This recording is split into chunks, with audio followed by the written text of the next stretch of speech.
Welcome back to Fred Achando Analysis, ladies and gentlemen. Yesterday was my birthday and I had appealed to those who are watching my videos to give me a special birthday present, which was just to subscribe, click the notification bell, and to like our videos. And indeed, people responded, and I'm really indebted to you guys. I'm really humbled. I'm just here to say thank you for that greatest support. Kuna wale walituma chai pia. I really love it. Wale walituma keki. Mungu awabariki.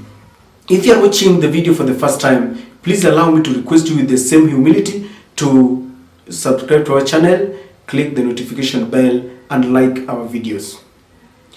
In less than 12 hours, President William Ruto is going to start his maiden Nyanza tour, a tour that they say is going to be is motivated by development projects that he is going to launch in Nyanza. But this tour is also very political.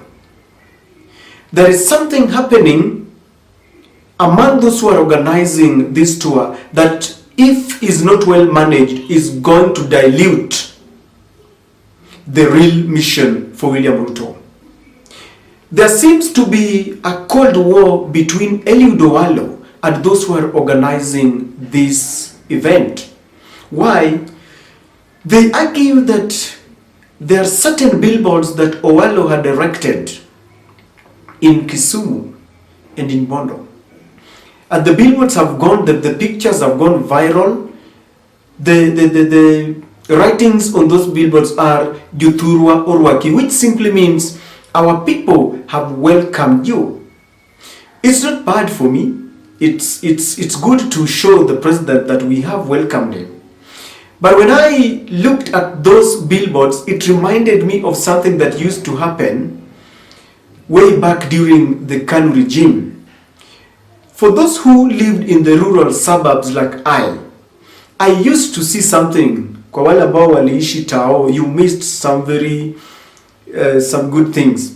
When we was coming to the villages, all the pupils and students would miss lessons on that particular day, and we will be lining along the roads to welcome Mtukufu Rais, and we will be singing. In fact, a week before his visit, we will be practicing songs to praise him.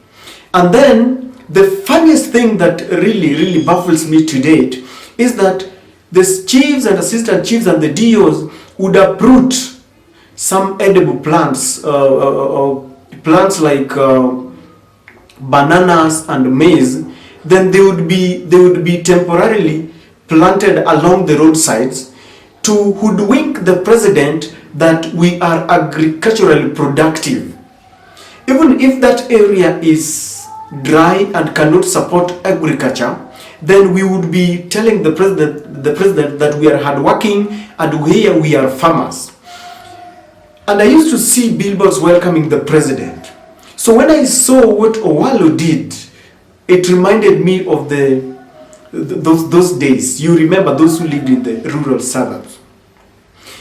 But the reason why some of his very good members who was helping him to organize for this event are rattled is because they felt that Eliud Owalo should have been kind enough to incorporate them in the billboards, that their portrait should have also been in the billboards. You see, in those billboards, Eliud and William Ruto are the only people who are in those billboards. And so they feel that Owalo is a bit selfish in trying to portray that he is the only one who is welcoming the president in Nyanza.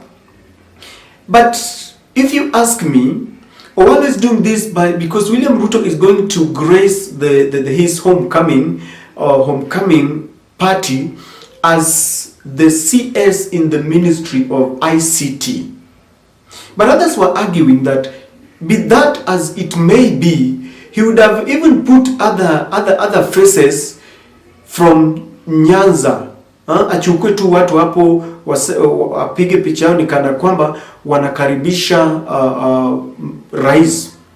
But I thought for myself, why do you think Owalo is trying to exclude others and only putting his portrait on those billboards? Even though it's like creating a mountain out of a molehill, but in politics everything is done and is motivated to achieve certain political goals. And I thought that maybe Owalo is trying to take the bragging rights to the people of Nyanza that it was my concerted efforts to bring the president to you here. And it looks like he wants to show them that he is the man, he is the prefect, that even though there are people who are organizing, he is in charge. So he wants to show the people that I brought for you the president. Prior to this, he had been in charge of food distribution, the relief food distribution, where they were giving some packets of maize flour. But on the other side, it seems he is also telling the president that it was me who arranged all this, because otherwise he should have allowed other portraits to be in the billboards. But do you think these are warranted altercations? Do you think organizers should start worrying and fighting over whose portrait? Does it make any difference? Because if you look at those who are organizing for the event, people like Miguna, we know them. Eliud, Owalo, or Eddie Anyanga, former governor of Migori, Obado, the people like Gumbo, we know all of them, Jack Ranguma. So even if your portrait is not there, it's in the public limelight that they are the people who are organizing this tour. But apart from that, we also understand that the first tour, or the first visit that William Ruto made in Nyanza, where he was in Homa Bay for a Thanksgiving ceremony in a church, that event was given a wide berth by several leaders. But this time round, the governor is going to be there. In that affordable housing ceremony, the governor Gladys Wanga is going to be there, because I read that Homa Bay County is the first county to sign an agreement between them and the national government. And Raila Odinga had also come out very plainly and gave green light to his governors to attend and work with the national government. And if you ask me, this is very paramount, because when there is an amicable relationship between the national government and the county government, the two tier, then who benefits? It is the ordinary mwananchi. I always have a problem with politicians who will always fight and leave the common mwananchi, the ordinary mwananchi, suffering. So I love it when the two tier governments are working together. Let me say this. I watched the people of Nyanza before, during, and after the elections. They were very calm. We never witnessed any kind of violence in that area. And I'm deeply convinced, and I've got a conviction that they will welcome the president. The only thing I want to advise is, let us not have negative politics in that area, where a certain group of people would want to take political mileage. Let them line up what they want the president to do, not as a result of favor, but because they are part and parcel of this country and part and parcel of Kenyans who are paying taxes. It is discipline to welcome a visitor, and it is in the culture of the Luo nation, if you ask me, because I come from that side, that even if you are not in good terms with someone, but when they pay you a courtesy call and they visit you, trust me, ask Wazes from the Luo land, they will tell you that during such a time, you bury your differences and you will welcome them. So I understand that many people from Nyanza, most people from Nyanza, did not vote for William Ruto. But he is coming there as in his official capacity as the president, and let us welcome him. Instead of playing cheap politics, I would really want to urge the leaders to just express themselves on what they want William Ruto to do to them. And let me tell you this. Many people argue in the corridors of Luo politics that instead of adopting this kind of politics where people, sometimes run to the streets to fight for justice, but then when the cake is brought on the table, we are pushed aside and others enjoy. Why don't we start and embrace some kind of politics like that which happened in the last regime, where Raila Amolo Odinga shook hands with the former president Uhuru Kenyatta, and you saw what happened in Kisumu. There were several development projects that were taken there against the chagrin of several people who are still crying up to date that the president does not need to take development into other regions. You know, we have leaders in this country who still believe that simply because you voted for a president, then you should own him, and that you should even own all the development. They do forget that all Kenyans pay taxes.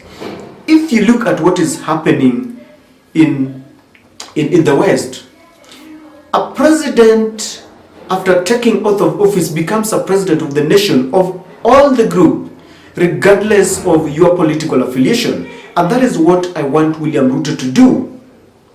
Let us adopt a kind of politics where you believe that your presidency was taken away from you, take the president. Do you understand what I mean?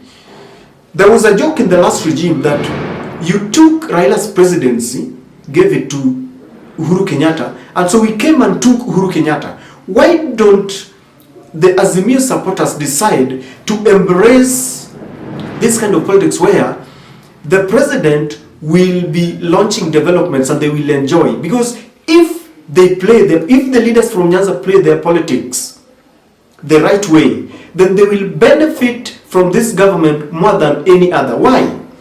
William Ruto is looking for 2027, and he would really want to enjoy support from Nyanza. And he will be dangling goodies. Just wait for that tour to begin tomorrow. And then by the end of it, you will see what happens. I'm drawing this from what he did in Western as a case study, because he's trying to lure the Western nation. Led by Musalia Mudavadi, he launched development projects. I heard the member of parliament from Homa Bay saying, among other things, they want roads to be completed, roads that were never completed by the former regime. They want the upgrading of the Kabunde airstrip, and among others. And even Governor Orengo had applauded the structure under which William Ruto is working to bring development projects in Nyanza. You know, kama mwananchi, kile ambacho kitakufaidi ni maendeleo. So even as we play politics, let us embrace development. Politics and development are inseparable. And I like what Raila Odinga said. He said that the fact that you are working with the national government does not mean that you have decamped Azimio. Let us separate the two. Let us stop this cheap politics where you don't want someone to work with another. Because when, for example, William Ruto works closely with Governor Orengo in Siaya, or Governor Gladys Wanga in Homa Bay, or Governor Nyong'o in Kisumu, or Ochila Yako in Migori, I can assure you that the person who will benefit is the common mwananchi. So, the organizers must stop this parochial politics. It's cheap. It does not help. It does not matter who arranged it. All we know is that William Ruto is the president of everyone, and when he goes there, we want leaders to speak with one voice. Let me just say the last thing. I understand that there are leaders who don't subscribe to Raila's political ideology, and you know all of them. People like Peter Owidi, those who contested and were never succeeded, like Ranguma and Gumbo and all that. When they go there, if at all they will have a chance to speak, Kikwakwodwi wendo, Ruto en wendo. I'm just saying that let us not air our dirty linen in front of the guest. Let us show that we are mature, because the Luo nation and the Nyanza nation as a whole is a conglomeration of mature people. Ladies and gentlemen, that is my take.